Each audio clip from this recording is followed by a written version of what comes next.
Mrs. Henley was, not Mrs. Henley, it was Miss Henley, would have been right out of normal school.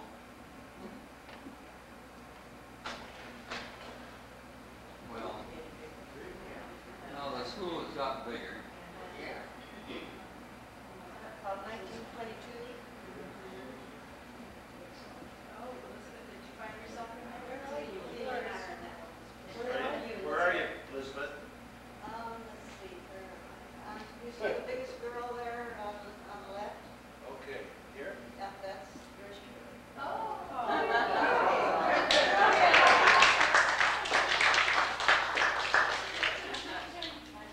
And your sister is? She's the very shy one on the right. Oh, turning her little head way over. One over.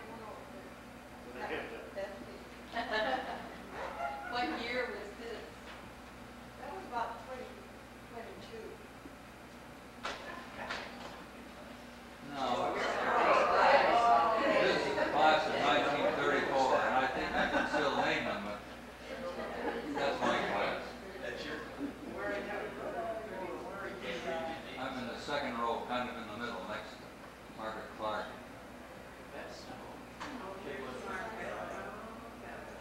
The one over here, Bill. The second row. Second row. Third. Oh, wait, that has somebody else's name. You're trying to claim this one side? Yeah, That's you. That's through, That's your name. oh, three guesses. That's three guesses. Three guesses. Okay.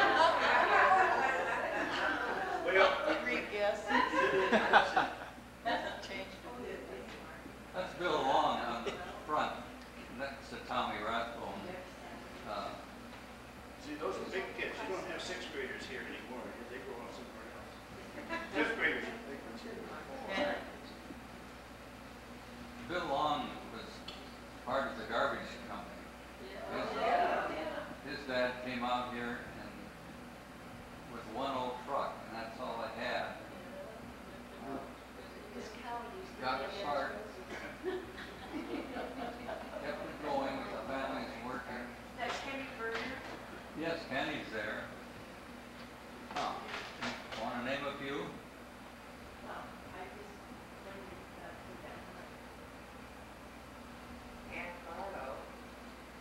Are you in there yet? Yeah, Ann Barlow, they spotted Oh, up. that's Bob Barlow's sister. I think that's Bob Barlow's. This is Bill Long that Si was referring to. Well, that's my class. I really knew them all. And here's a later class. Let's see. There's Laura Ellison. Yeah. And Margaret Jones. And Ronnie Campbell. Yeah. Who do you see? This is getting to be our Your mini. yeah. They were ahead of Well, A year or two ahead of Yeah. Yes, I think so. just another look at this class. And a look at the old grade school. Yeah. And we weren't the only school. Beethoven Inn was Beethoven School for Boys in those days. Yeah. What year was that, Si? What's your Oh, well, it had to close in about 1919, so. But Gordy Wagner went there, Joe Carmen went there. Was that a private school then? Yes, private boys' school, a military school. Yeah. That's over here. Is it still working? Yeah, it's still there. The exact building is gymnasium is now an apartment. Well, and how did we get along? That's the way we got out here.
kids live not too far away in the neighborhood here, and they walked, and we got a little older, some of us rode bikes, and back in the school there was a woodshed, and along one side of the woodshed there was racks where you could stick the front wheel of your bike in.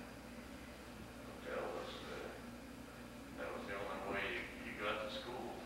I might mention that the kids that live around here knew how to get to school because there was 3 bells in the morning. There was the first bell rang at 8:30, and the kids knew that they better get going, and then there was another bell at 15 minutes to 9. You better be pretty close because the final bell rang at 9 o'clock, and when that bell rang, you better be inside the school.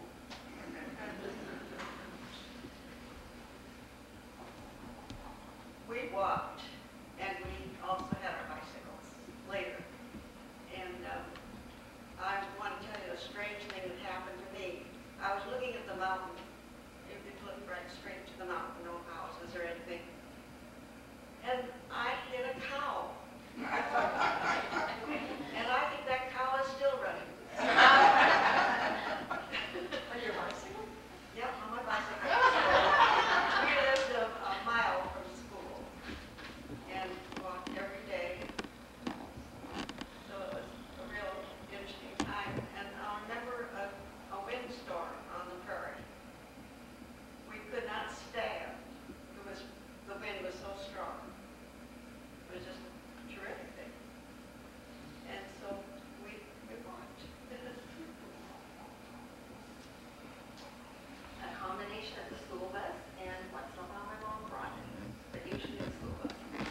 And that, I should say, began in 1948. It kind of helps if you know what year Oh, yes, we're mine talking was about. 1918. 1924. Well, I was on the verge of the South End district, so I was a good mile and a half from school.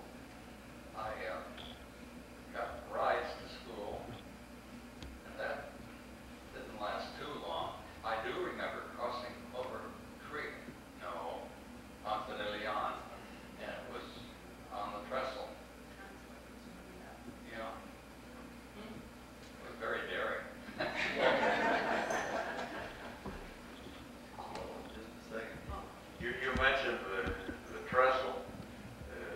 Some of the kids used to walk the trestle like Si says, and I remember one time, I guess we were probably maybe in the 5th grade, and Harry Doon and Hudge Anderson got caught walking on the bridge when the streetcar came. The motorman had to stop the streetcar, and he was pretty mad. He had 2,000 words to say.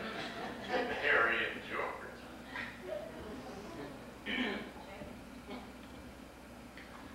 I grew up 2 blocks from here, and I used to walk every day, and being so close, one time I had this whistle that sounded like a siren, and my mother said, "Do not take that to school." And I said, "Okay." And I took it to school, and I was blowing it on the way to school, and before I got to the door, she comes riding up on her bicycle and puts out her hand